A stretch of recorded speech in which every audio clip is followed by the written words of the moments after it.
Welcome to my class. My name is Shalini. आज हम लोग पढ़ेंगे क्लास 12th का चैप्टर। क्लास 12th का हम पढ़ने वाले हैं chapter number 6, general principles and processes of isolation of elements. बच्चे ये चैप्टर बहुत इजी है। इस चैप्टर में हमें यही पढ़ना है कि आइसोलेशन ऑफ एलिमेंट्स किस तरह से किया जाता है, मतलब कि एलिमेंट को हम कहाँ से आइसोलेट करते हैं। मतलब कि एलिमेंट जो है आप सब जानते हो कि अर्थ क्रस्ट में से आइसोलेट किए जाते हैं, तो वो हम पता लगाएंगे क्या उसके पीछे टेंडेंसी होती है एलिमेंट्स की, क्या उनकी प्रॉपर्टीज होंगी, किस बेसिस पे आप उनको आइसोलेट कर सकते हो, एंड जनरल प्रिंसिपल क्या है, किन प्रॉपर्टीज के बेसिस पे ऐसा किया जाता है। एंड फिर उसके बाद हम पढ़ेंगे कौन से प्रोसेस जो है वो यूज होते हैं ऐसे एलिमेंट्स की प्रोसेसिंग के लिए या फिर उनके आइसोलेशन के लिए। तो स्टूडेंट्स, आज की क्लास को स्टार्ट करते हैं। आज हम बहुत बेसिक चीजें पढ़ेंगे। तो चलते हैं हम सेकंड पेज पे। सेकंड हम पढ़ने वाले हैं मेटलर्जी। एक्चुअली ये जो चैप्टर है बच्चों, इसको पूरा मेटलर्जी के अंडर रखा गया है। What is metallurgy? मेटलर्जी का मतलब है ऐसा process, the process of extracting metals. मतलब कि ये ऐसा प्रोसेस है जो हमें बताता है कि एलिमेंट्स कैसे एक्सट्रैक्ट किए जा सकते हैं। The process of extracting metals from their ores, मतलब कि उनके ओर्स में से किस तरह से हम एलिमेंट्स जो है उनको आइसोलेट कर सकते हैं। तो बच्चों, आपको पता है कि ओर्स कहाँ होते हैं? ओर्स होते हैं बेसिकली मिनरल्स, और ओर्स हमें अर्थ क्रस्ट के अंदर से मिलते हैं। एंड उसमें से मेटल को निकालना एक प्रोसेस है, पूरा का पूरा एक ब्रांच ऑफ केमिस्ट्री है जिसे हम कहते हैं मेटलर्जी। इसका एक्चुअल में यही मीनिंग है मेटलर्जी का, कि मेटल्स को फाइंड आउट करने का, कैसे हम उसको निकाल सके, वो सारी प्रोसेसिंग हम इसके अंदर पढ़ते हैं। तो नेक्स्ट चलते हैं बच्चों, modes of occurrence of elements. Elements कहाँ मिलते हैं, एलिमेंट्स कहाँ एग्जिस्ट करते हैं, किस कंडीशन में एग्जिस्ट करते हैं, क्या उनकी प्रॉपर्टीज रहती हैं, वो सारी चीज़ें डिस्कस करते हैं। तो सबसे पहले हमने ये पढ़ना है कि modes of occurrence of elements क्या है, एलिमेंट किस मोड में एग्जिस्ट करता है। तो बच्चे, जो एलिमेंट्स हैं वो बहुत सारे एलिमेंट्स हैं हमारे पास। आप जानते हो 118 एलिमेंट्स हैं according to your new modern periodic table. उसमें जो डिफरेंट एलिमेंट्स हैं, अब अर्थ क्रस्ट के अंदर वो किस तरह एग्जिस्ट करेंगे। सबसे पहले मैं आपको बता दूं नेटिव स्टेट। नेटिव स्टेट का मतलब है यहाँ पे अपनी ओरिजिनल स्टेट में रहना। बच्चों, नेटिव स्टेट का मतलब क्या है? अपनी ओरिजिनल स्टेट में रहना। मतलब elements which are not attacked by moisture, oxygen या कार्बन डाइऑक्साइड या फिर कोई और गैस। मतलब जो एलिमेंट्स होते हैं बच्चों, अगर वो अपनी जैसी उनकी खुद की स्टेट है उसी में एग्जिस्ट करे और उस पे किसी और एटमॉस्फेरिक गैसेस का कोई फर्क ही ना पड़े, उसे कहते हैं कि वो एलिमेंट आपका नेटिव स्टेट में एग्जिस्ट कर रहा है। जैसे बहुत सारे एलिमेंट्स हैं हमारे पास जो अपने नेटिव स्टेट में एग्जिस्ट करते हैं। मैं उसका एग्जाम्पल बताऊंगी आपको। सबसे पहला एग्जाम्पल है गोल्ड। गोल्ड आप सबने देखा होगा, गोल्ड पहनते हैं, घर में ज्वेलरी की फॉर्म में पहना जाता है। And why we have selected gold for this? Gold, silver, diamond या प्लेटिनम, क्यों हम इनको सिलेक्ट करते हैं फॉर प्रिपेयरिंग द ज्वेलरीज? क्योंकि टाइम के साथ साथ ये खराब नहीं होते हैं, टाइम के साथ साथ इन पे कोरोजन नहीं होता है। जैसे आयरन पे जंग लग जाता है, आयरन पे कोरोजन हो जाता है, उसी तरह और भी मेटल्स हैं जो टाइम के साथ साथ खराब हो जाते हैं। बट ये एलिमेंट्स ऐसे हैं, गोल्ड, सिल्वर, ये कभी खराब नहीं होते हैं, टाइम के साथ साथ ये वैसे के वैसे रहते हैं। इसीलिए इनको हम कहते हैं कि नेटिव स्टेट में एग्जिस्ट करते हैं। तो बच्चों, नेटिव स्टेट का मतलब क्या हो गया? अपनी ओरिजिनल स्टेट में एग्जिस्ट करना।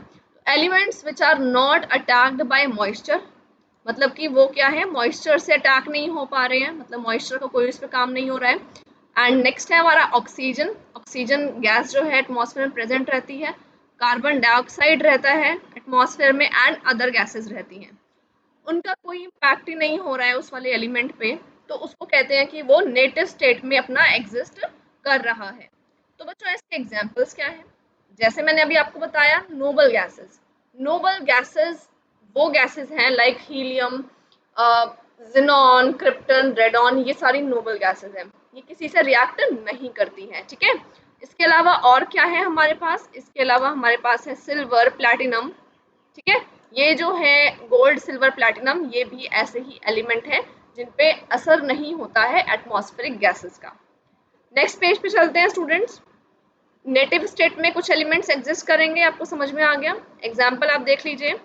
You can see the gold jewelleries on the screen and silver के हमारे पास आप देख रहे हैं बिस्किट टाइप जो है, एंड प्लैटिनम के भी हैं। इसका मतलब ये इसी स्टेट में रहते हैं, इनका जो चेंज नहीं होता है, इनकी मॉर्फोलॉजी जो है, इनकी देखने में स्ट्रक्चर्स चेंज नहीं होते हैं जैसे आयरन के केस में हो जाता है। तो आगे चलते हैं हम कंबाइंड स्टेट पर। ठीक है बच्चों, कंबाइंड स्टेट का मतलब क्या है? ऐसे एलिमेंट जो कंबाइन हो जाते हैं डिफरेंट एलिमेंट से, मतलब उन पे डिफरेंट गैसेस, डिफरेंट चीज़ें, डिफरेंट एलिमेंट्स अटैक कर लेते हैं, और अटैक करने के बाद उनकी प्रॉपर्टी चेंज हो जाती है क्योंकि वहाँ पे नया कंपाउंड बन जाता है। कैसे? देखिए यहाँ पे क्या लिखा हुआ है, elements which are readily attacked by moisture, oxygen, carbon dioxide. ऐसे एलिमेंट जो अटैक हो जाएं, इजीली अटैक हो जाएं, किससे? मॉइस्चर से इजीली अटैक हो जाएं, ऑक्सीजन से अटैक हो जाएं, कार्बन डाइऑक्साइड से अटैक हो जाएं, या एयर से अटैक हो जाए, और उसके बाद में एक कंपाउंड बना ले। कैसा कंपाउंड? जो इन सारी चीज़ों से मिक्स होकर बन जाए, ऐसा कंपाउंड जो है जनरली मिनरल कहलाता है। तो कुछ एलिमेंट्स मिनरल की फॉर्म में भी अर्थ क्रस्ट के अंदर एग्जिस्ट करते हैं। तो एग्जांपल बताऊंगी मैं आपको। आयरन होता है बच्चों, तो आयरन कैसे एग्जिस्ट करता है? हेमेटाइट, मैग्नेटाइट की फॉर्म में एग्जिस्ट करेगा। जिंक ब्लेंड की फॉर्म में एग्जिस्ट करता है। तो अर्थ क्रस्ट में बहुत सारे एलिमेंट्स डिफरेंट एलिमेंट से कंबाइन होके भी रहते हैं। जैसे मैं आपको एग्जांपल दे रही हूँ हेमेटाइट का या मैग्नेटाइट का, तो वहाँ पे आयरन ऑक्सीजन से कंबाइन करके कंपाउंड बना लेता है और उसी फॉर्म में एग्जिस्ट करता है। आगे चलते हैं हम लोग। आगे क्या लिखा है? In combined state non metals are found in reduced form. तो जब कंबाइंड फॉर्म में कोई रहता है, कंपाउंड है, जैसे मैं बोल रही हूँ Fe2O3, तो होता क्या है बच्चों? उसके अंदर दो चीजें हैं। Fe2O3 में एक आयरन है, एक ऑक्सीजन है। तो एक एलिमेंट ऑक्सीडाइज हो गया है और एक एलिमेंट रिड्यूस हो गया है, अगर वो साथ में एग्जिस्ट कर रहे हैं तो लिखा क्या है इसमें? In combined state non metals are found in reduced form. तो बच्चे खुद सोचो आप, Fe2O3 में नॉन मेटल कौन है? Fe2O3 में नॉन मेटल कौन है? नॉन मेटल है हमारा ऑक्सीजन, एंड मेटल कौन है? आयरन। क्लियर है ये बात? तो हमारे पास यहाँ पे जो बता रही हूँ मैं आपको, तो इस स्टेटमेंट के अकॉर्डिंग नॉन मेटल जो है उनका रिडक्शन हो चुका होता है, एंड जो मेटल्स हैं उनका ऑक्सीडेशन हो चुका होता है। जैसे इसका भी एक्सप्लेन करेंगे आपको। इस बात का मतलब क्या है? Fe2O3 में आप खुद सोचो, अगर आयरन अकेला एग्जिस्ट कर रहा है तो उसकी क्या ऑक्सीडेशन स्टेट होगी? 0। बट अगर वो आयरन ऑक्सीजन के साथ कंबाइन कर लेता है तो वो +2 या +3 स्टेट शो करना स्टार्ट कर देगा। मतलब 0 से उसका ऑक्सीडेशन स्टेट +2 या +3 हो गया, मतलब इंक्रीज हो गया ऑक्सीडेशन नंबर। इसका मतलब क्या है कि उसका इंक्रीज हो गया ऑक्सीडेशन नंबर, मतलब वो ऑक्सीडाइज हो गया, right. But in case of oxygen, oxygen का जहाँ 0 था ऑक्सीडेशन नंबर, जब वो आयरन से अटैच कर लेता है, आयरन से बाइंड कर जाता है, तो वो -2 शो करने लग जाता है। इसका मतलब ऑक्सीजन का ऑक्सीडेशन नंबर -2 हो गया, 0 से कम हो गया। कम होने का मतलब है उसका रिडक्शन हो गया। तो बच्चों इस लाइन का मतलब क्या है? In combined state non metals are found in reduced form. Non metals जो हैं उनका क्या हो चुका है? रिडक्शन हो चुका है। And metals are found in, metal क्या है, किस फॉर्म में है? Metals are found in oxidised form. Metals जो है उनका ऑक्सीडेशन हो गया है क्योंकि उनका +2 +3 इस तरह से ऑक्सीडेशन स्टेट चेंज हो जाता है। ठीक है स्टूडेंट्स, चलिए आगे चलते हैं। You can prepare notes from these notes. मैंने जो बनाए हैं आप साथ साथ पढ़ते हुए नोट्स बना सकते हैं। अच्छे से नोट्स बनाइए, अच्छे से उनको लिख लीजिए, आपका बहुत अच्छे से नोट्स प्रिपेयर हो जाएंगे। मैंने बहुत ही ईजी नोट्स बनवाए हुए हैं। नेक्स्ट आते हैं मिनरल्स पे। तो बच्चों मिनरल का मतलब क्या होता है? मिनरल हर वो चीज़ है जिसे अर्थ क्रस्ट में से निकाला जाए अपने बेनिफिट के लिए और उससे हमें एलिमेंट आइसोलेट करने में हेल्प मिले, मतलब उसके अंदर एलिमेंट हो सकता है, तो इसे हम कहेंगे मिनरल। तो एक्सप्लेन कर देती हूँ मैं इसे। मिनरल क्या होते हैं? मिनरल जो है the naturally occurring chemical substance, ऐसा केमिकल सब्सटेंस जो नेचुरली अकर कर रहा है, कहाँ पे? In the form of which the metal occur in earth crust. Earth crust के अंदर जो आपका मेटल है या कोई एलिमेंट है वो मिनरल की फॉर्म में एग्जिस्ट कर रहा है, along with impurities is called minerals. उसके अंदर बहुत सारी इम्प्योरिटीज भी हो सकती हैं, तो उसको कहते हैं मिनरल्स। ठीक है, तो नेचुरली अकरिंग केमिकल सब्सटेंस होता है ये, और कहाँ रहता है, अर्थ क्रस्ट के अंदर रहता है, एंड इसके साथ में बहुत सारी इम्प्योरिटीज भी हो सकती हैं, ठीक है, इनको कहते हैं हम मिनरल्स। अब मिनरल्स के बाद एक और टर्म है ओर्स, बहुत इंपॉर्टेंट टर्म है ओर्स, एंड बच्चे कंफ्यूज होते हैं कि दोनों में डिफरेंस क्या है, तो मैं आपको दोनों का डिफरेंस क्लियर करूंगी। बच्चे ओर्स क्या होता है, ओर्स का मतलब है the mineral from which the metal is conveniently and economically extracted.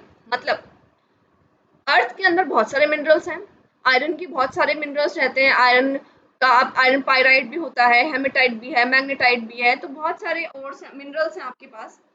But आपको जो सिलेक्ट करना है अपने प्रोसेस के लिए, क्या पता आपको कौन सा चाहिए, आपकी रिक्वायरमेंट क्या है, आपको मान लीजिए कि जिस बेसिस पे आप सिलेक्ट कर रहे हो उनमें से जो आपके काम का है वो आपके लिए और होगा। मतलब मिनरल तो हर वो चीज है, हर वो कंपाउंड हो गया जो आपने अर्थ से निकाला, बट आपके कौन से काम की चीज है, according to the process which you demands, आपका प्रोसेस कैसा है उसके बेसिस पे आप और सिलेक्ट करते हैं। तो और क्या होता है बच्चों, the mineral from which the metal is conveniently and economically extracted. मतलब इसमें दो वर्ड्स हैं बहुत इंपॉर्टेंट। मिनरल, ऐसा मिनरल जिसमें से मेटल को कन्वीनियंटली एंड इकोनॉमिकली निकाल लिया जाए। तो बच्चे कन्वीनियंटली का मतलब क्या होता है, कन्वीनियंटली का मतलब क्या है, बहुत आसानी से, या फिर उसमें हमें कम से कम स्टेप्स लगे। मतलब क्या है, कई बार कोई एलिमेंट प्यूरिफाई आप करना चाहते हो जिसकी कॉस्ट जो है 10 रुपीज़ है, मान लीजिए पर केजी, बट आप उसको प्यूरिफाई करने में 100 रुपीज़ लगा दे रहे हो, है ना, तो आप उसके प्यूरिफिकेशन में जब इतना खर्च कर दोगे तो आपका जो प्रोसेस है वो किसी काम का नहीं है, बिकॉज आपको उसे सेल करना है 10 रुपीज़ में, but you are processing charges are high, तो आप उसको उस मेथड को काफी टाइम तक यूज नहीं कर सकते हो, तो this method is not convenient. दूसरी बात, पहली बात तो इकोनॉमिकली होना चाहिए, ठीक है, पैसे कम लगने चाहिए आपके। दूसरी बात, कन्वीनियंट का मतलब है आपको कम से कम स्टेप्स लगे, 5-6 स्टेप्स लग रहे हैं और एक जगह आप दूसरे मेथड से करोगे तो एक ही स्टेप में हो जाएगा। तो आपको ये भी देखना है कि टाइम भी कम लगे, स्टेप्स भी कम लगे, और मनी वाइज इकोनॉमिकली भी वो आपके लिए आइसोलेट करना आसान हो। तो और इस 3 फैक्टर्स पे डिसाइड किया जाता है कि कौन सा सिलेक्ट करना चाहिए आपको। तो ओर्स का आई थिंक आपको क्लियर हो गया होगा। Next come to the relative abundance of element in earth crust. अब अर्थ क्रस्ट जो है उसके अंदर बहुत सारे एलिमेंट्स होते हैं, उनकी अबंडेंस क्या है, ठीक है। अबंडेंस का मतलब है कि वो कितने परसेंटेज है डिफरेंट एलिमेंट्स का। तो बच्चों यहाँ पे एक ट्रिक दी हुई है, ये ट्रिक मैंने आपको मेरे चैनल पे भी ऑलरेडी अपलोडेड करके दी हुई है अलग से ही, आप वहाँ भी देख सकते हैं। तो यहाँ पे मैंने एलिमेंट्स लिखे हैं in order of their decreasing order. मतलब अर्थ क्रस्ट के अंदर सबसे ज्यादा जो प्रेजेंट है वो ऑक्सीजन प्रेजेंट है, राइट। जो अर्थ क्रस्ट में प्रेजेंट है वो सबसे ज्यादा ऑक्सीजन प्रेजेंट है, एंड सिलिकॉन सेकंड नंबर पे, एल्यूमिनियम थर्ड नंबर पे, आयरन फोर्थ, कैल्शियम फिफ्थ, इस तरह से अरेंज्ड हैं, इस तरह से इनका ऑर्डर है। तो इनको याद करने का तरीका क्या है पहले वो बताऊंगी मैं आपको। एंड आप जानते हो बच्चों ऑक्सीजन क्या है, ऑक्सीजन है नॉन मेटल। सिलिकॉन क्या है, सिलिकॉन मेटलॉइड है। Aluminium, iron, calcium, sodium, potassium, magnesium, ये सारे मेटल्स हैं। तो अगर आपका क्वेश्चन आ जाए हाईएस्ट अबंडेंट एलिमेंट, एलिमेंट पूछा है हाईएस्ट अबंडेंट, तो आंसर क्या हो जाएगा ऑक्सीजन। बट अगर आपसे पूछ लिया हाईएस्ट अबंडेंट नॉन मेटल, तो भी आपका आंसर हो जाएगा ऑक्सीजन। बट अगर पूछ लिया जाए हाईएस्ट अबंडेंट मेटल, तो आपका आंसर क्या होगा यहाँ पे, एल्यूमिनियम होगा। तो क्वेश्चन को समझ के आंसर करेंगे, राइट।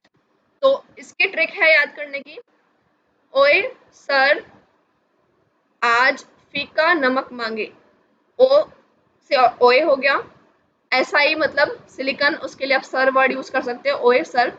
एल्यूमिनियम के लिए आप आज वर्ड यूज कर सकते हो, ओए सर आज।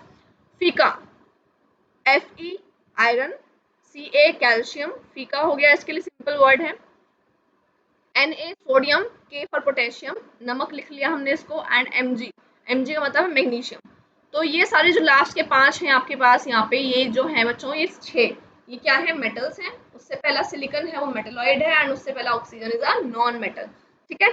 तो ये हमारे पास हो गया relative abundance of elements in earth crust, उसकी याद करने की ट्रिक। तो नेक्स्ट चलते हैं आगे। अब बहुत सारे मेटल्स के ना मिनरल्स हैं, ठीक है, उनको भी लर्न करने की ट्रिक है। मैंने ये ट्रिक बनाई हुई है कुछ कुछ यहाँ पे, एंड कुछ आपको अलग से भी चैनल पे मिल जाएंगी, ट्रिक के फॉर्म में मैंने अपलोड करी हुई है, आप देख लेंगे वहां जा करके।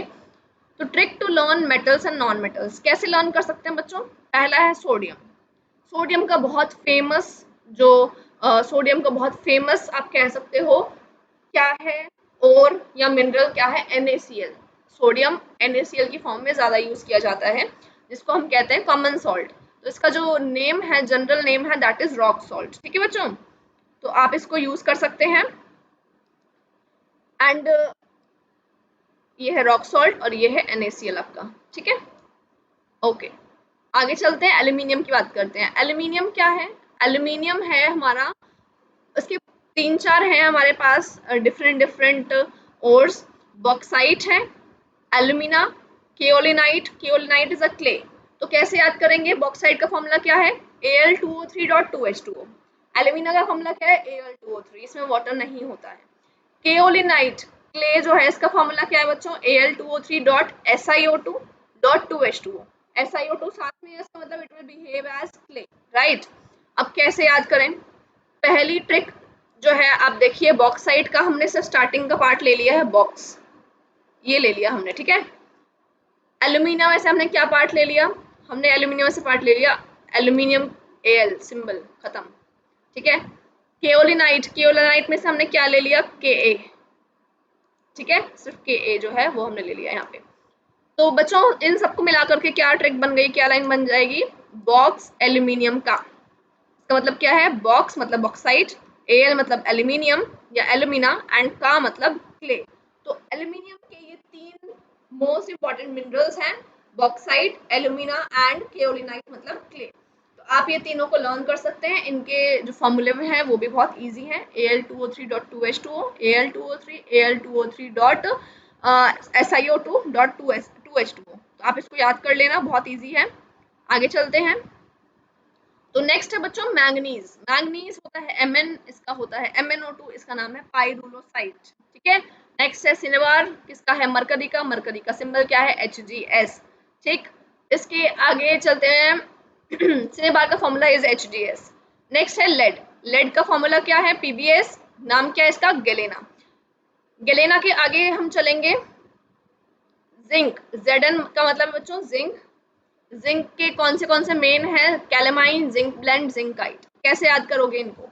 कैलेमाइन, कैलेमाइन का होता है फॉर्मूला ZnCO3। जिंक ब्लेंड, पता लग रहा है नाम से कि ये जिंक का ही मिनरल है, एंड जिंकाइट भी जिंक का ही मिनरल है, बहुत क्लियर है। तो जिंक ब्लेंड का फॉर्मूला ZnS, जिंकाइट का फॉर्मूला ZnO। ठीक है। आगे चलते हैं, आयरन की बात करेंगे। आयरन का है बहुत important, hematite, magnetite, siderite, iron pyrite. ठीक है, ये चार ओर्स हो गए आपके पास, चार ओर या मिनरल। इनके फॉर्मूले क्या हैं? हेमेटाइट का Fe2O3, मैग्नेटाइट का Fe3O4, सिडराइट का FeCO3 मतलब आयरन कार्बोनेट, आयरन पायराइट का FeS2। इसकी ट्रिक क्या होगी? Hematite, magnetite, siderite, iron pyrite. क्या ट्रिक लिखी हमने? हेमा मैग्नेट साइड पटको। इसका मतलब क्या हुआ? हेमा मैग्नेट साइड पटको मतलब, हेमा का मतलब हेमेटाइट, मैग्नेट का मतलब मैग्नेटाइट, साइड का मतलब सिडेराइट, पटको का मतलब है आयरन पायराइट। ठीक है, तो चारों आपकी एक सेंटेंस में आ गया। हेमा मैग्नेट साइड पटको मतलब hematite, magnetite, siderite, iron pyrite. तो ये चार जो ओर्स हैं वो आयरन के हैं। नेक्स्ट आते हैं कॉपर पर। कॉपर क्या है बच्चों? कॉपर इज कॉपर पायराइट, पता लग रहा है नाम से ही, कॉपर का और है। फॉर्मूला क्या है बच्चों? एक चीज ध्यान रखें, पायराइट जहां पे आ गया, पायराइट के फॉर्मूले में आयरन और सल्फर दोनों होते हैं। ठीक है, यहाँ पे हमने देखा आयरन पायराइट, यहाँ पे आपने देखा आयरन पायराइट। ठीक है, तो आयरन पायराइट जो है वो आपका FeS2 है, एंड कॉपर पायराइट जो है वो आपका CuFeS2 है, दैट इज CuFeS2। क्लियर है बच्चों? इसके आगे चलते हैं, मेलेसाइट। मेलेसाइट का मतलब क्या है? मेलेसाइट का मतलब है CuCO3.CuOH होल ट्वाइस। ठीक है। नेक्स्ट है क्यूपराइट। क्यूपराइट का मतलब क्या है? Cu2O। Copper glance Cu2S। अब कैसे याद करेंगे? कॉपर पायराइट पता लग रहा है कॉपर का है, मैलेसाइट इसमें कंफ्यूजन हो सकती है एक बार को, क्यूपराइट कॉपर का है, कॉपर ग्लांस कॉपर का है, ठीक है। इनके फॉर्मूले बहुत इजी हैं। जो कॉपर पायराइट फॉर्मूला है उसमें आयरन और सल्फर दोनों आएंगे। आप यहाँ भी देख सकते हो, आयरन पायराइट में भी देख सकते हो, यहाँ पे देख सकते हैं आप, ठीक है। तो आपको क्लियर हो जाएगा। FeS2 वहां भी था, यहाँ पे भी FeS2 है। नेक्स्ट है मेलेसाइट। मेलेसाइट में क्या है, COCO3.CuOH होल ट्वाइस, इसको बेसिक कॉपर कार्बोनेट भी कहा जाता है। नेक्स्ट है क्यूपराइट। क्यूपराइट क्या है, Cu2O, क्लियर है। कॉपर ग्लांस क्या है बच्चों, Cu2S, ठीक है। तो ये हो गया हमारा इंट्रोडक्शन ऑफ दिस चैप्टर। हमने क्या क्या इस चैप्टर में डिस्कस किया। आज हमने इस चैप्टर में डिस्कस किया है कि ये चैप्टर में हम क्या क्या पढ़ने वाले हैं। उसके बाद हमने मिनरल एंड ओर्स को डिस्कस किया। देन हमने डिस्कस किया डिफरेंट टेक्निक्स क्या है कि किस तरह से किया जाता है आइसोलेशन ऑफ एलिमेंट्स, एंड हमने बहुत सारे ओर्स को और मिनरल्स को भी पढ़ा जो कॉमनली यूज किए जाते हैं। आगे आते हैं बच्चों कंसंट्रेशन ऑफ ओर पे। कंसंट्रेशन ऑफ ओर अगला स्टेप है। सबसे पहले जमीन में से निकाले जाएंगे मिनरल एंड ओर्स, उसके बाद उनको कंसंट्रेशन उनका करा जाएगा, मतलब कि उनमें से फिर इम्प्योरिटीज को अलग किया जाएगा। तो उसमें अलग अलग फिर से फर्दर स्टेप्स हैं। तो बच्चों क्या स्टेप है इसमें, पहला है concentration of ore. Concentration of ore का मतलब है बेनिफेक्शन या ओर ड्रेसिंग, मतलब ये इसके और दूसरे नाम हैं।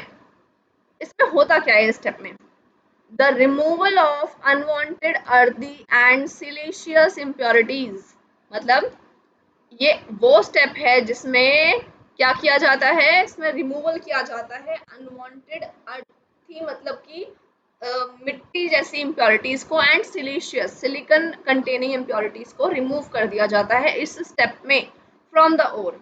Is called ore dressing. इसको क्या कहा जाता है, इसी को कहा जाता है ओर ड्रेसिंग, ठीक है। या फिर और क्या कहा जाता है, कंसंट्रेशन ऑफ ओर, ये भी नाम इसी का ही है, कंसंट्रेशन ऑफ ओर भी इसी को कहते हैं। And process used to concentrate an ore is called beneficiation. इसी को क्या कहते हैं, बेनिफेक्शन प्रोसेस भी कहा जाता है, ये इसका एक और नाम है। तो बच्चों क्या समझा आपने इस टॉपिक में, इसमें बेसिकली कंसंट्रेशन ऑफ ओर का मतलब क्या है, कंसंट्रेशन ऑफ ओर का मतलब है मिट्टी से रिलेटेड इम्प्योरिटीज को अलग कर देना। तो दो स्टेप हमने पढ़ लिए। पहला मिनरल निकालो, उसमें से ओर सिलेक्ट करो। दूसरा मिनरल और ओर का कंसंट्रेशन करो जिससे मिट्टी जैसी इम्प्योरिटीज अलग हो जाएं एलिमेंट से। आगे चले गए, कुछ मेथड्स हैं। क्या मेथड्स हैं हमारे पास, वी हैव हैंड पिकिंग, हाथों से ही यूज करके उसको अलग कर सकते हैं। हाइड्रोलिक वॉशिंग कर सकते हैं, लेविगेशन कहते हैं, ग्रेविटी सेपरेशन उसको कहते हैं। इलेक्ट्रोमैग्नेटिक सेपरेशन एक अलग प्रोसेस है जिसमें मैग्नेट का यूज करते हैं। फ्रॉथ फ्लोटेशन है, एक लीचिंग है। इन्हीं सारे मेथड्स को आज हम डिटेल में डिस्कस करते हैं। तो स्टूडेंट्स अब हम लोग डिस्कस करते हैं सम इम्पॉर्टेंट मेथड्स कंसंट्रेशन करने के। कंसंट्रेशन होता क्या है बेसिकली, अभी हमने पढ़ा था कि आपको रिमूव करना है अनवांटेड इम्प्योरिटीज, किसमें से, हमारे मेटल के, मिनरल में से या ओर में से।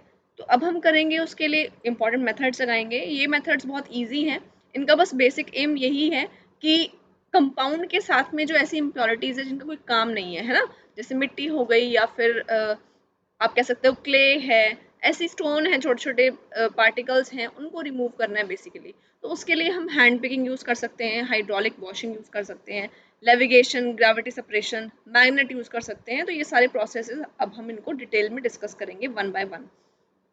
तो स्टार्ट करते हैं। सबसे पहला मेथड है हमारे पास हैंड पिकिंग। बच्चों हैंड पिकिंग क्या होता है, हैंड पिकिंग वर्ड आप पहले भी हैंड पिकिंग वर्ड सुन चुके हो, क्लास 9th में आपने पढ़ा भी होगा।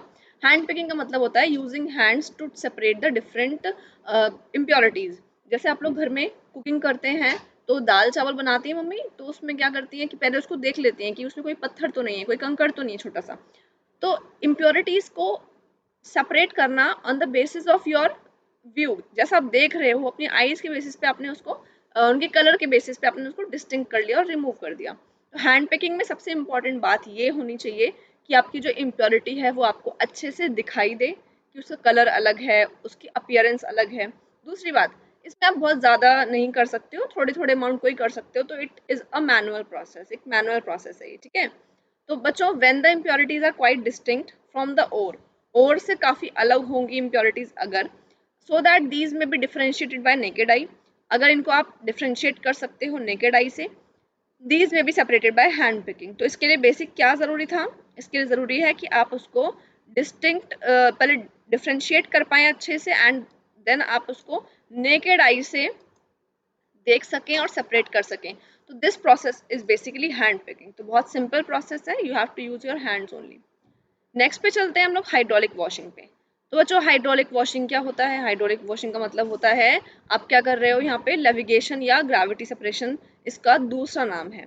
यहाँ पे हम बहुत हाई प्रेशर वॉशिंग देते हैं, किसको? हमारे मिनरल को या ओर को। उससे क्या होता है, इम्प्योरिटीज जो हैं, जो चीज़ हैवी होगी, इम्प्योरिटीज या ओर, वो सेपरेट हो जाएंगे। कैसे होंगे देखो, the process by which lighter earthy particles are freed from the heavier ore particles। मतलब ये वो प्रोसेस है जिसमें आपने क्या किया, अपने लाइटर पार्टिकल्स जो थे, lighter earthy particles are freed, उनको हटा दिया जाएगा from the heavier ore particles, heavy particles में से वो हट जाएंगे by washing them with the heavy pressure. तो बच्चों आप जानते हो, आप लोग व्हीकल साफ करते हैं, आप लोग साफ करते हैं vehicle, specially car, scooter, cycle आप वॉश करते होगे, तो आपको पता है आप पाइप से वाटर को बहुत प्रेशर से उस पर डालते हैं ताकि वो मिट्टी रिमूव हो जाए। तो यहाँ पे भी हम वही करने वाले हैं। यहाँ पे हम क्या करेंगे, लाइटर अर्दी पार्टिकल्स को रिमूव करने के लिए हाई प्रेशर वाटर यूज करने वाले हैं। This method is used when our particles are heavier. Particle हमारे हैवी होंगे तो क्या करेंगे, वो सेपरेट हो जाएंगे, और जो इम्प्योरिटीज, गैंग इम्प्योरिटीज हैं, जिसको हम गैंग कहते हैं बेसिकली, GANGUE आर इम्प्योरिटीज, वो बह करके चली जाएंगी पानी के साथ। कैसे, डायग्राम देखते हैं। तो बच्चे यहाँ पे आप डायग्राम देख रहे हो, इस डायग्राम में हो क्या रहा है, यहाँ पे हमारे पास क्रस्ट ओर है, ऊपर से हम इसको डाल रहे हैं, इनलेट है, उसके लिए एक वाटर का फ्लो मेंटेन किया हुआ है, वाटर यहाँ से आ रहा है, और यहाँ पे हमने छोटे छोटे लगा दिए हैं, बोर्ड लगा दिए हैं, ताकि वो ठहराव आ जाए वहाँ पे हैवी पार्टिकल्स का। तो होता क्या है बच्चों, जैसे ही यहाँ से वाटर दिया जाता है, क्रस्ट और यहाँ पे आता है, पानी फ्लो करता रहता है, तो जो लाइटर पार्टिकल्स होते हैं वो पानी के साथ में बह जाते हैं, और जो हैवी पार्टिकल्स होते हैं वो वहाँ पे कार्डबोर्ड, जैसे ये बोल रहे हैं कॉरुगेटेड बोर्ड्स लगाए हुए हैं, वहाँ पे स्टॉप हो जाएंगे। तो क्या होगा, और पार्टिकल्स तो वहाँ पे स्टॉप हो गए, वहाँ पे फंस गए, एंड जो वाटर है वो निकल करके नीचे आ गया, और जिस तरह वो जब नीचे आ जाएगा तो क्या होगा, उसको हम सेपरेट कर लेंगे इजीली, मतलब उसकी वॉशिंग हो गई। तो एक तो ये तरीका है। नेक्स्ट जो मेथड है हमारा वो है इलेक्ट्रोमैग्नेटिक सेपरेशन। बच्चों इलेक्ट्रोमैग्नेटिक सेपरेशन क्या होता है, इलेक्ट्रोमैग्नेटिक सेपरेशन का मतलब होता है ऐसा सेपरेशन जिसमें आप मैग्नेट का यूज कर रहे हो कहीं ना कहीं, ठीक है। This method of concentration is employed when either the ore, या तो हमारा ओर या हमारी जो इम्प्योरिटीज है वो क्या हो जाए, when either the ore or the impurities are magnetic, दोनों में से एक चीज जो है वो मैग्नेटिक होनी चाहिए, ये नेसेसिटी है इस स्टेप की। होगा क्या इससे, जहां पे अट्रैक्शन होगी तो वो मैग्नेट वाली चीज, मैग्नेटिक चीज अलग हो जाएगी, नॉन मैग्नेटिक इम्प्योरिटीज अलग हो जाएंगी। कैसे करते हैं इसको, एग्जाम्पल देख लेते हैं इसका। एग्जाम्पल है MnO2 पायरुलोसाइड, ये मैंगनीज का एक ओर है बच्चों, ठीक है, MnO2 पायरुलोसाइड। अब होता क्या है, Pyrrolosite is ore of manganese and magnetic in nature है and separated by this method। इस मेथड में हम इसको यूज करते हैं। आप देख रहे हो यहाँ पे स्क्रीन पे एक पाउडर्ड ओर है हमारे पास, ये आ रहा है, एंड एक मैग्नेटिक रोलर है। वैसे मैग्नेटिक रोलर के ऊपर एक मूविंग बेल्ट है। ये मूविंग बेल्ट क्या है, ये है कन्वेयर बेल्ट। कन्वेयर बेल्ट का मतलब होता है कि बेल्ट जो है वो घूमती है, जैसे आप मॉल वगैरह में जाते हो तो स्टेयर्स होती हैं जो अपने आप ऊपर जाती हैं, है ना, या अपने आप नीचे आ रही होती हैं, तो उनके नीचे बेल्ट लगी होती है जिसको हम कन्वेयर बेल्ट बोलते हैं। या एयरपोर्ट पे गए होगे तो आपने देखा होगा लगेज रख देते हैं और लगेज चला जाता है अंदर, तो वो बेल्ट भी कन्वेयर बेल्ट है, मतलब वो बेल्ट घूमती रहती है मोटर के ऊपर इस तरह से। तो यहाँ पे मैग्नेटिक रोलर है हमारे पास, एक रोलर जो है, एक रोलर मैग्नेट का बना हुआ है, ठीक है, उसके ऊपर बेल्ट घूम रही है, ठीक। अब ऊपर से पाउडर्ड ओर आ रहा है, पाउडर्ड ओर जो है उसके अंदर जो पार्ट मैग्नेटिक है, जो मैग्नेट से अट्रैक्ट होगा, वो मैग्नेटिक रोलर पे ज्यादा देर तक स्टिक रहेगा, ठीक है। समझो यहाँ पे, जैसे ही जो मैग्नेटिक नहीं होगा, जैसे ही वो बेल्ट घूम के नीचे आएगी, तो जो चीजें अट्रैक्ट नहीं हो रही हैं वो नीचे गिर जाएंगी, और जो अट्रैक्ट हो रही हैं वो आगे जाके गिरेंगी, क्योंकि वो थोड़ा देर तक, ज्यादा देर तक अट्रैक्ट रहेंगी ना, तो वो अलग आगे जाके गिरेंगी। तो ये बेनिफिट होता है मैग्नेटिक रोलर का कि जो मैग्नेटिक इम्प्योरिटीज़ हैं वो स्टिक रह जाती हैं और वो थोड़ा आगे जाके सेपरेट होती हैं, बट जो नॉन मैग्नेटिक इम्प्योरिटीज़ हैं वो वहीं पे गिर जाती हैं और दोनों का अलग अलग जो है हीप क्रिएट हो जाता है। हीप मतलब ढेर, ढेर बन जाता है। बच्चों देखो यहाँ पे क्या लिखा हुआ है, in this method the powdered ore is dropped. इस मेथड के अंदर पाउडर्ड ओर जो है वो ड्रॉप किया जाता है ओवर कन्वेयर बेल्ट। एक कन्वेयर बेल्ट के वजह से क्या किया जाता है, मूविंग है वो कन्वेयर बेल्ट हमारी दो रोलर्स के ऊपर, जिसमें से एक जो है वो इलेक्ट्रोमैग्नेटिक है, ठीक है। तो एक रोलर जो है वो कैसा है बच्चों, इलेक्ट्रोमैग्नेटिक है, ठीक है।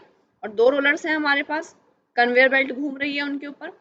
As the particles roll over the belt, अब जो हमारे पास पार्टिकल हैं वो रोल ओवर हो रहे हैं बेल्ट के ऊपर, घूम रहे हैं।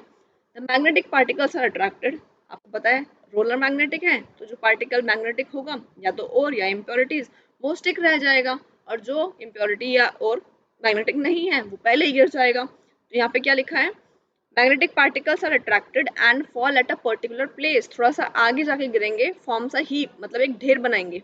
And non magnetic particles form a different heap, तो जो नॉन मैग्नेटिक पार्टिकल्स हैं वो अलग से एक हीप बनाएंगे, अलग जाके वो गिरेंगे, ठीक है।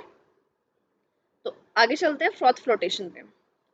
फ्रॉथ फ्लोटेशन का मतलब क्या बच्चों, फ्रॉथ फ्लोटेशन का मतलब है ये एक ऐसा मेथड है, ठीक है, ये एक ऐसा मेथड है जिसमें आप फ्रॉथ यूज कर रहे हो। फ्रॉथ का मतलब होता है बच्चों झाग, ठीक है, झाग बन जाना।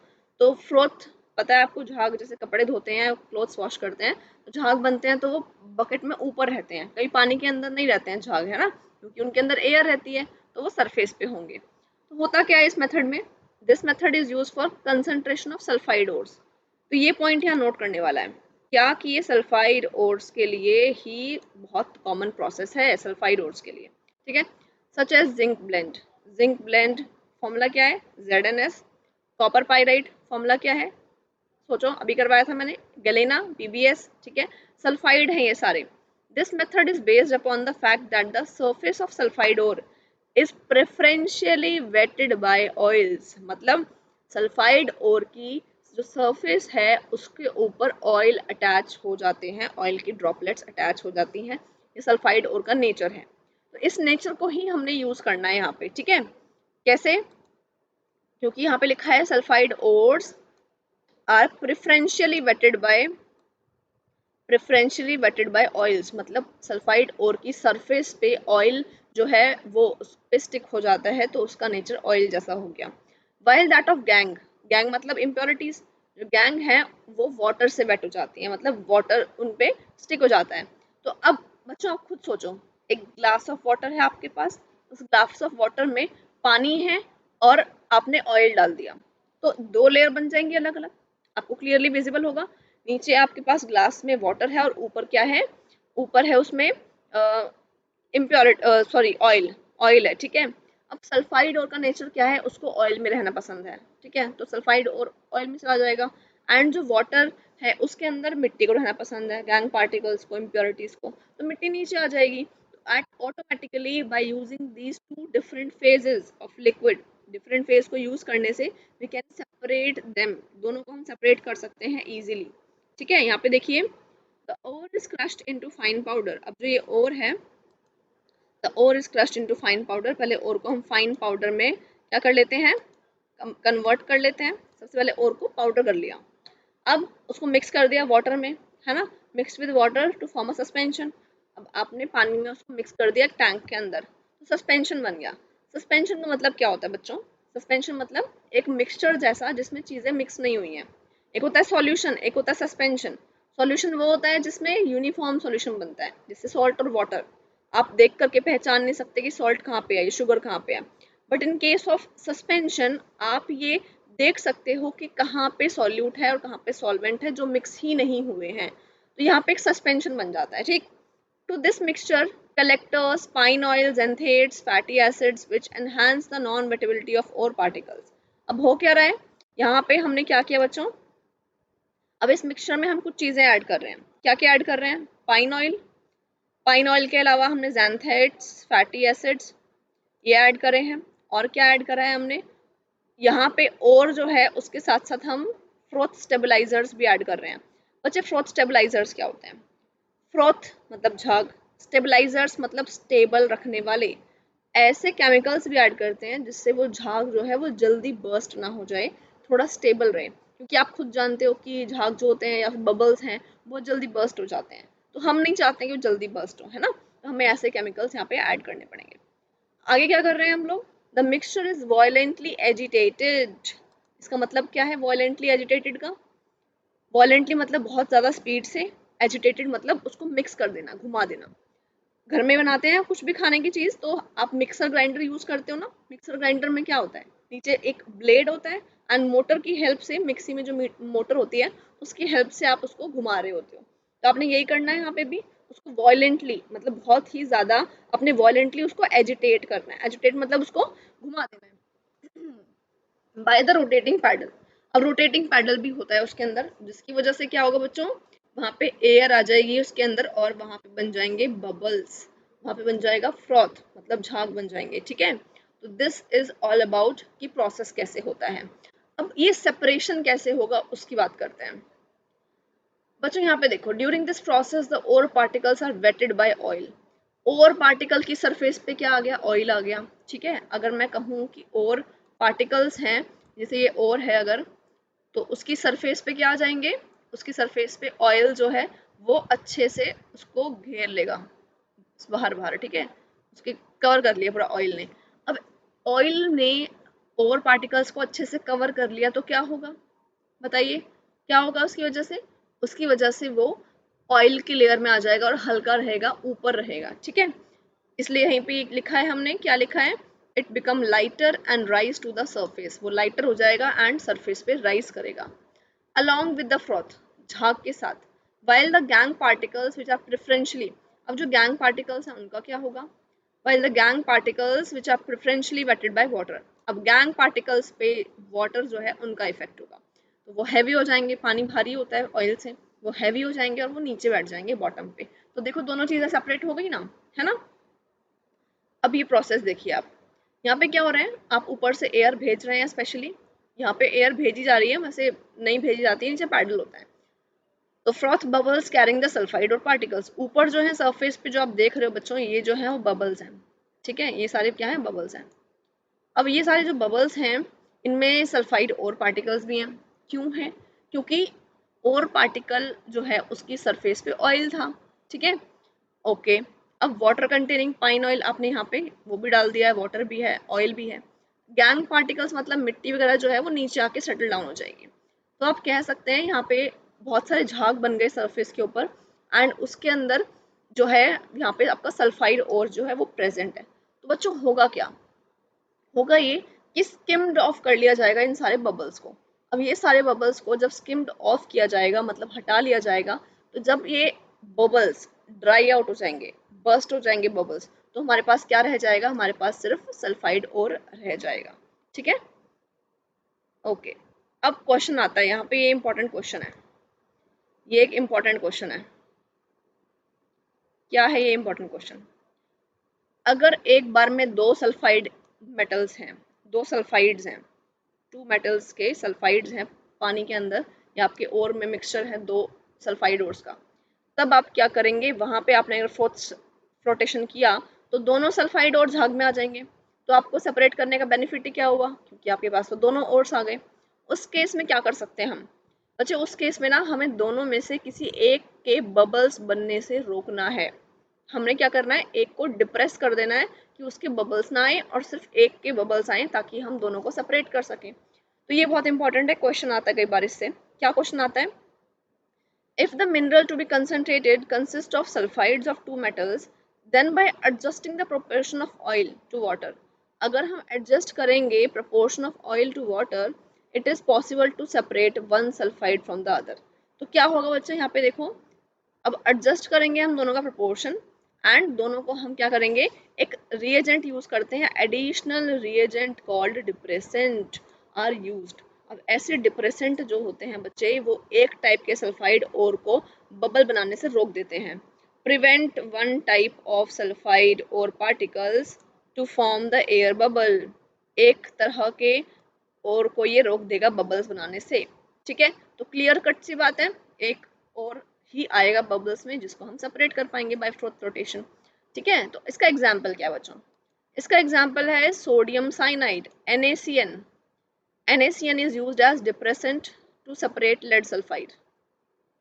ठीक है, NaCN जो है यहाँ पे NaCN is used as a depressant, उसको हम यूज करते हैं डिप्रेसेंट की फॉर्म में। ठीक है, डिप्रेसेंट की फॉर्म में हम इसको यूज करेंगे to separate the lead sulphide.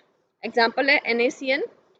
किस केस में यूज करते हैं इसको बच्चों? Lead sulphide and zinc sulphide के केस में,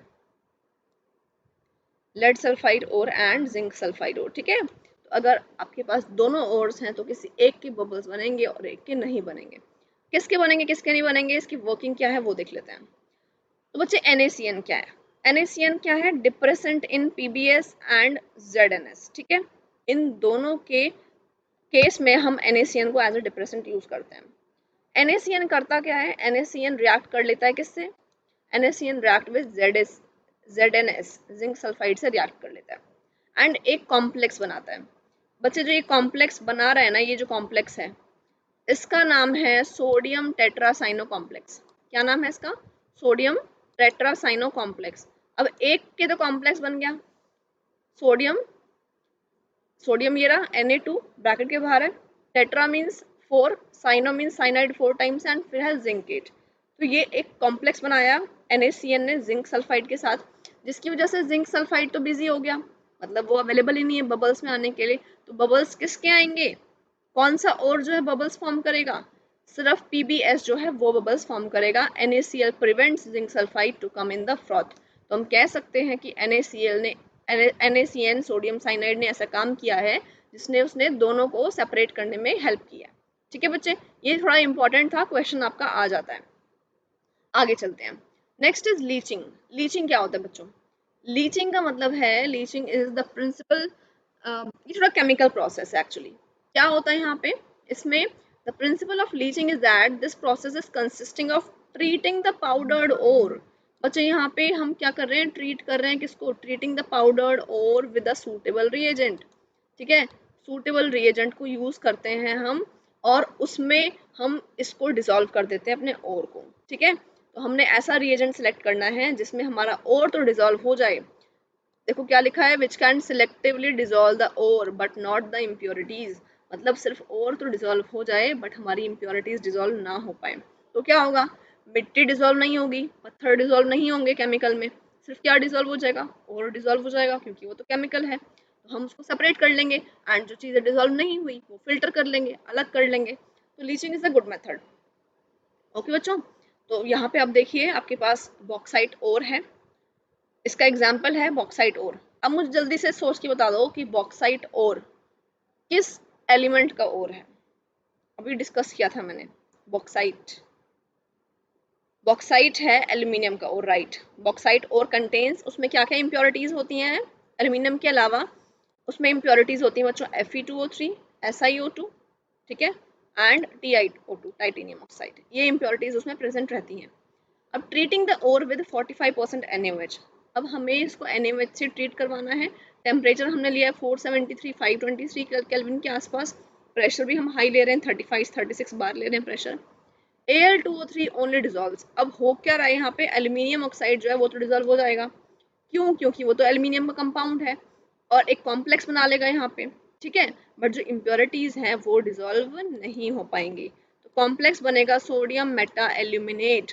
complex is sodium Meta aluminate. तो बच्चे आप रिएक्शन देखो नीचे, Al2O3 प्लस 2 NaOH, बॉक्साइट में NaOH डाला, वाटर ऐड किया, तो क्या बन गया? एक कॉम्प्लेक्स बन गया। कैसा कॉम्प्लेक्स? आप देख रहे हो स्क्रीन पे, 2NaAlOH होल 4, ये एक कॉम्प्लेक्स बन गया। ठीक है, इसको हम बोलते हैं सोडियम मेटा एल्यूमिनेट। ये कॉम्प्लेक्स जो है वो बन गया है एंड इसको हम अगर सोडियम से इस कंपाउंड को, इस हम कॉम्प्लेक्स को ट्रीट करवाते हैं CO2 से, तो ये प्रेसिपिटेट आउट हो जाएगा एंड हमारे पास क्या बन जाएगा? हमारे पास सोडियम बाइकार्बोनेट बन जाएगा।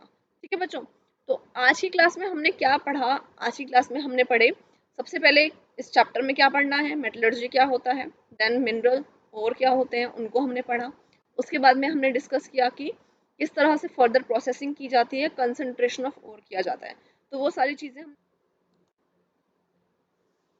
तो स्टूडेंट्स अब हम लोग डिस्कस करते हैं कि जो हमने आज की क्लास में पढ़ा है उसके क्वेश्चंस। बहुत इंपॉर्टेंट है ये क्वेश्चंस। मैं आपको नीट एंड आईआईटी जेईई के क्वेश्चंस भी कराऊंगी, बट सबसे पहले हम बहुत बेसिक से स्टार्ट करेंगे, क्योंकि एक दिन में कोई तैयारी नहीं हो जाती है एंट्रेंस एग्जाम की, आपको रोज उसके लिए मेहनत करनी पड़ती है। मैं जितने क्वेश्चंस कराऊंगी अगर आप साथ साथ करेंगे तो आपको बहुत ईजी लगेगा, और अगर सिर्फ आप क्वेश्चन उठा के बैठते हैं करने के लिए एंड आपने कंटेंट नहीं पढ़ा होता है तो आपके लिए काफ़ी डिफिकल्ट हो जाता है। तो चलिए क्वेश्चंस करेंगे, जितना मैंने पढ़ाया है उसमें से ही मैं आपसे क्वेश्चंस आज करवाऊंगी। तो पहला क्वेश्चन है आपकी स्क्रीन पे, question number 1 is most of the metals which occur in native state.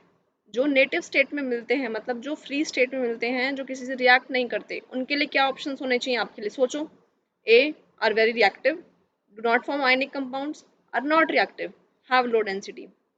Take your time, सोचो इस पे थोड़ा सा। जो नेटिव स्टेट में मिलते हैं ऐसे एलिमेंट्स कैसे होते हैं, किसी से रिएक्ट तो करते नहीं होंगे। हाँ जी, दे आर नॉट रिएक्टिव, वो रिएक्ट नहीं करते हैं, तभी तो वो नेटिव स्टेट में है ना। इसका करेक्ट आंसर क्या है, सी है इसका करेक्ट आंसर, ठीक है।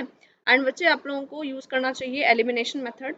आपको जो ऑप्शन गलत लग रहा है उसको काट दीजिए एंड जो बचेगा लास्ट में वो आपका सही आंसर होगा। तो ऐसे आपको काफी इजी रहता है और आपकी कंफ्यूजन जो है वो कम हो जाती हैं। ठीक है स्टूडेंट्स, चलिए अगले क्वेश्चन पे चलते हैं हम लोग, क्वेश्चन नंबर 2 पे। Question number 2 is the metal always found in free state is. इनमें से कौन सा ऐसा एलिमेंट है जो फ्री स्टेट में हमेशा पाया जाता है, जो हमेशा किस में मिलेगा आपको, फ्री स्टेट में मिलेगा, वो आपको फाइंड आउट करना है।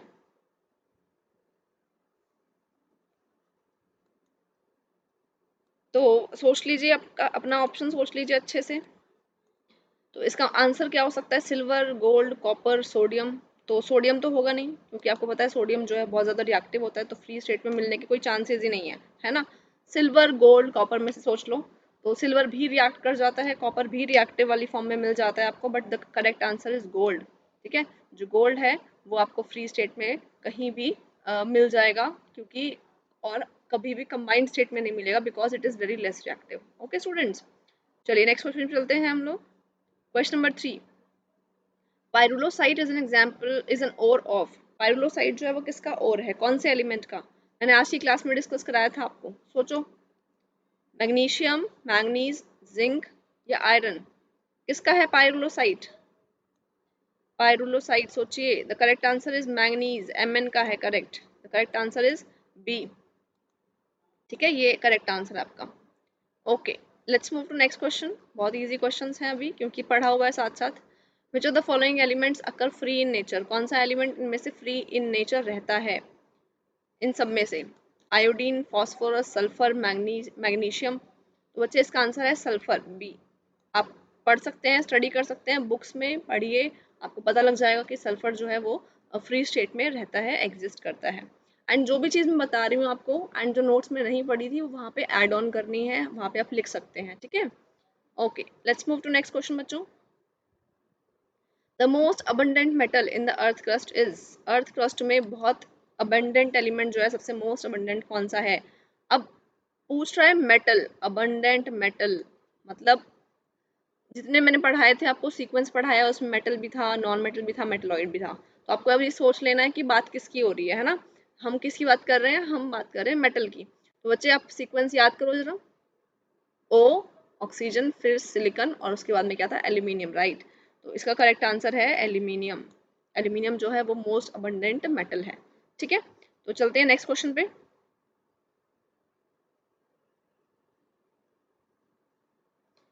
The metal that occurs in the native state as well as in the combined form. ऐसा मेटल जो नेटिव स्टेट में भी मिलता है एंड कंबाइंड फॉर्म में भी मिल जाता है, उसका क्या नाम है, सोचिए। नेटिव में भी मिले और फ्री स्टेट में भी मिले। मैग्नीशियम, मैंगनीज, एल्यूमिनियम तो हो नहीं सकता है, क्योंकि थोड़े ज़्यादा रिएक्टिव होते हैं। तो ऑब्वियसली यहाँ पे जो आपका कंफ्यूजन वैसे ही बहुत कम होना चाहिए, बिकॉज सिल्वर जो है इसका करेक्ट आंसर होगा, बिकॉज बाकी सारे थोड़े ज़्यादा रिएक्टिव होते हैं, ठीक है स्टूडेंट्स। चलिए नेक्स्ट क्वेश्चन में चलते हैं। Seaweeds are important source of. Seaweeds किसका इम्पॉर्टेंट सोर्स है, सीवीड्स के अंदर कौन सा एलिमेंट मिलेगा, क्लोरीन, ब्रोमीन, आयोडीन या जिंक। तो इसका करेक्ट आंसर है आयोडीन, ठीक है।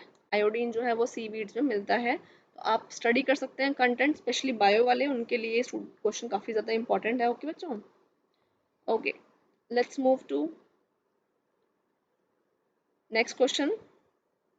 Living organisms contain iron in, जो लिविंग ऑर्गेनिजम्स होते हैं उनके लिए आयरन उनकी बॉडी में कहाँ प्रेजेंट होता है?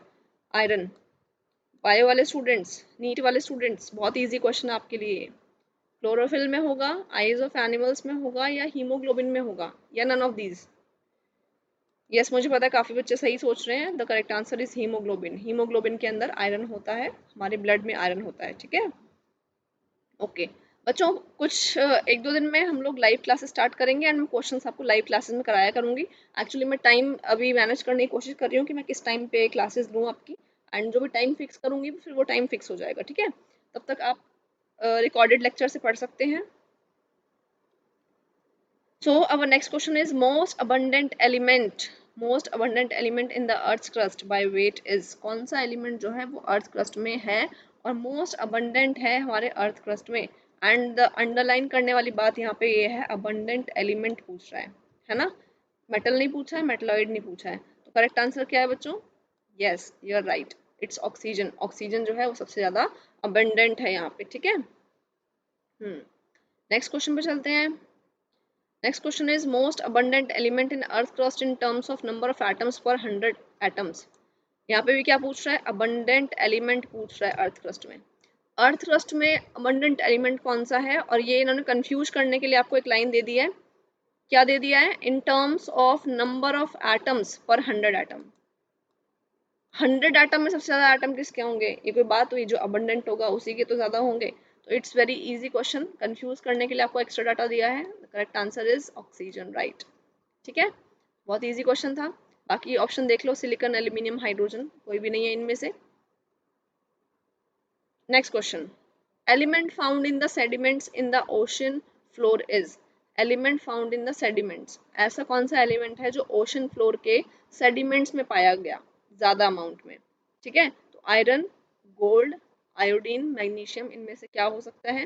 तो बच्चे इसका आंसर जो है वो जैसे मैंने स्टडी किया इस आंसर को, तो आंसर जो है वो मैंगनीज होना चाहिए। मैंगनीज का अमाउंट बहुत ज्यादा होता है अर्थ में, अर्थ sorry sediments of the ocean floor में। तो अगर ये मैग्नीशियम की जगह मैंगनीज होता ना, तो आंसर ये होता, ठीक है, बी होता। बट अभी मैंगनीज के बाद सेकंड नंबर किसका है? आयरन का।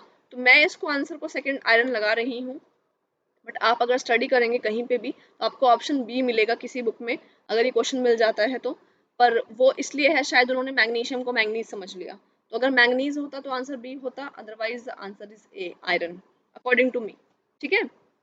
Okay, let's move to next question. Pick up the correct statement. बहुत स्टेटमेंट्स दिए आपको, सही स्टेटमेंट सेलेक्ट करना है, सोचो। ऑल ओर्स आर मिनरल्स, क्या सभी और मिनरल होते हैं? ठीक है। All minerals are ores, mineral सारे के सारे ओर्स होते हैं? नहीं।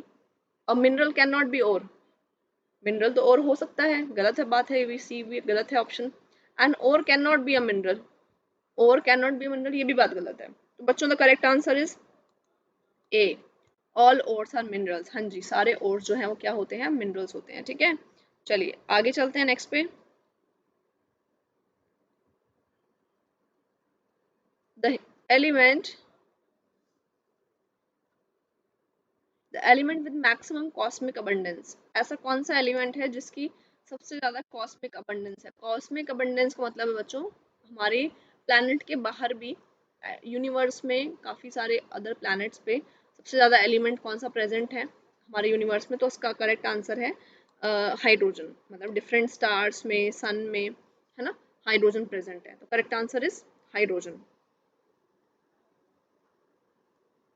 Next question, the rocky and siliceous matter associated with an ore is called. ऐसा कौन सा मटेरियल है आपका rocky and siliceous matter ore के साथ जो प्रेजेंट होता है उसको क्या कहते हैं? स्लैग कहते हैं, मिनरल कहते हैं, या मैट्रिक्स ऑफ गैंग, या flux? Rocky and siliceous matter present along with the ore के साथ जो भी इम्प्योरिटीज हैं आपकी, उनको क्या कहते हैं बच्चों? उनको हम कहते हैं, राइट, उसको हम कहते हैं गैंग, मैट्रिक्स ऑफ गैंग भी बोल सकते हैं। तो करेक्ट आंसर इज आपका C option, right, it is the correct one, ठीक है। Okay, let's move to the another one. The process of removing lighter gang particles by washing in a current of water is called। ऐसा process जिसमें हम process of removing lighter gang particles को आप remove कर रहे हैं, ठीक है, बाय वॉशिंग, वॉश कर रहे हो उसको वाटर करंट से, मतलब हाई प्रेशर वाटर से, तो क्या कहते हैं उसको? लेविगेशन, लिक्विडेशन, क्यूपलेशन या लीचिंग, क्या कहेंगे? सोचो। Right, the correct answer is A, levigation, सही आंसर है, मैंने अब कराया भी आपको आज की क्लास में। नेक्स्ट बच्चों, gravity separation method is based upon, gravity separation किस चीज पे बेस्ड है? ग्रेविटी सेपरेशन में बेसिक सी बात है, ग्रेविटी जो है वो डिफरेंस होना चाहिए, कौन हैवी है कौन लाइट है। पहला ऑप्शन है preferential washing of ores and gangue particles, no. Difference in densities of ore and particles and impurities, right. Difference in densities is important factor. बाकी ऑप्शंस को पढ़ लेते हैं। Difference in chemical properties, no, none of these. बच्चे इसका answer जो है वो बी होगा, डिफरेंस इन आपकी डेंसिटीज जो है इन पार्टिकल्स की, ठीक है। ओके,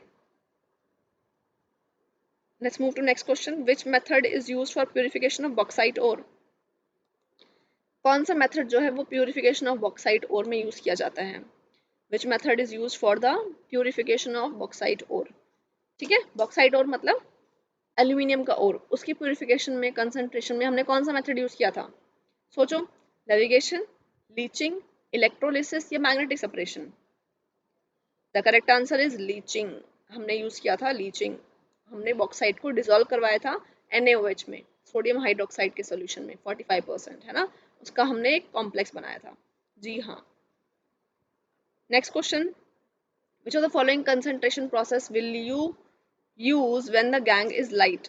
जब गैंग पार्टिकल्स आपकी लाइट हैं तो कौन सा कंसंट्रेशन प्रोसेस आपको यूज करना चाहिए? Gravity separation, magnetic, flotation, none of these. तो मेरे हिसाब से आपको आंसर पता लग चुका है, the correct answer is gravity separation, क्योंकि वो खुद ही बोल रहे लाइट है ना। मैग्नेटिक तो यूज करेंगे नहीं, मैग्नेट में यूज करते हैं। फ्लोटेशन के लिए क्या यूज करते हैं? सल्फाइड और। नन ऑफ दीज, यहाँ पे नन ऑफ दीज ऑप्शन ही नहीं है वो, ठीक है। चलिए आगे चलते हैं। Next question. In the froth flotation process, the purification of minerals, the particles float because. Froth flotation के time पे minerals के particles float क्यों करते हैं? They are light, they are insoluble, their surface is preferentially wetted by oil, and they bear an electrostatic charge. क्यों mineral जो हैं वो particles float करते हैं? क्या वो हल्के होते हैं? क्या वो insoluble होते हैं? क्या वो wetted by oil होते हैं? या electrostatic charge bear करते हैं? सोचो। अब बच्चे यहाँ पे दो ऑप्शन में कंफ्यूज होंगे। बच्चा ये सोचेगा कि ऊपर है फ्लोट कर रहा है तो लाइट भी हो सकता है, या आप लोग सोच सकते हो कि preferentially wetted by oil, and the correct answer is C, क्योंकि वो ऑयल से वेटेड हैं इसलिए वो टॉप पे आ जाते हैं, इसलिए वो लाइट हो जाते हैं, ठीक है। Okay, next question, froth flotation process for the concentration of ore is an illustration of the practical application of. froth flotation जो है बच्चों, froth flotation process किस पे डिपेंड कर रहा है, मतलब कौन सा जो froth flotation for the concentration of ore is an illustration practical application of, यहाँ पे कौन सा प्रोसेस लग रहा है? एडजॉर्प्शन, एब्जॉर्प्शन, कोगुलेशन या सेडिमेंटेशन। किसी भी मॉलिक्यूल के सरफेस पे अगर एडजॉर्प्शन हो जाए, किसी मॉलिक्यूल के सरफेस पे अगर जो है डिफरेंट पार्टिकल्स एड्जॉर्ब हो जाए, मतलब आके स्टिक हो जाए उसके सरफेस पे, तो उसको क्या कहते हैं? उसको एड्जॉर्प्शन कहते हैं। हाँ जी बच्चों, तो करेक्ट आंसर इज एड्जॉर्प्शन, ये इसका एप्लीकेशन जो है यूज हो रहा है। Next, copper pyrite is concentrated by. Copper pyrite में क्या होता है? सल्फाइड होता है फॉर्मूले में। तो किससे इसको सेपरेट करेंगे या किससे इसको प्योरीफाई करेंगे? Froth flotation, gravity separation, distillation या फ्रैक्शनेशन। सोचो, सोच लिया? फ्रॉथ फ्लोटेशन, क्यों? क्योंकि सल्फाइड है ना। बहुत इजी क्वेश्चन था। Last question, which of the following is used as a foaming agent in the froth flotation process? Froth flotation में झाग बनाने का काम, फोमिंग एजेंट का काम कौन करता है? Pine oil, amyl xanthate, KCN, copper sulphate. सोचो सोचो सोचो। Correct, the answer is pine oil. Pine oil जो है इसका सही आंसर है। तो स्टूडेंट्स, आज की क्लास में मैंने आपको जो पढ़ाया है मैंने उसके क्वेश्चंस भी करा दिए हैं। आई थिंक आपको ये टॉपिक अच्छे से पक्का हो चुका होगा, एंड मैं ऐसे ही आपको टॉपिक वाइज क्वेश्चंस कराऊंगी सो दैट आपकी जो नॉलेज है वो साथ ही साथ बूस्टअप होती रहे। तो स्टूडेंट्स आज की क्लास में इतना ही। अगर मेरी वीडियो अच्छी लगी हो तो लाइक ज़रूर करें, चैनल को सब्सक्राइब करें। एंड आपको अगर क्लासेस की नोटिफिकेशन चाहिए कि मैंने कब कौन सी क्लास अपलोड की है, तो आप मेरे टेलीग्राम का जो चैनल है उसको ज्वाइन कर सकते हैं। मैं डिस्क्रिप्शन बॉक्स में उसका लिंक प्रोवाइड कर दूंगी आपको, सो दैट आप वहाँ पे जा करके उसको ज्वाइन करें एंड मेरी क्लास की सारी नोटिफिकेशंस आपको टेलीग्राम के चैनल पे मिलती रहती हैं। तो स्टूडेंट्स आज के लिए इतना ही। Bye bye for today. अच्छे से पढ़ें, नोट्स बनाएं और नेक्स्ट क्लास होगी कल। बाय।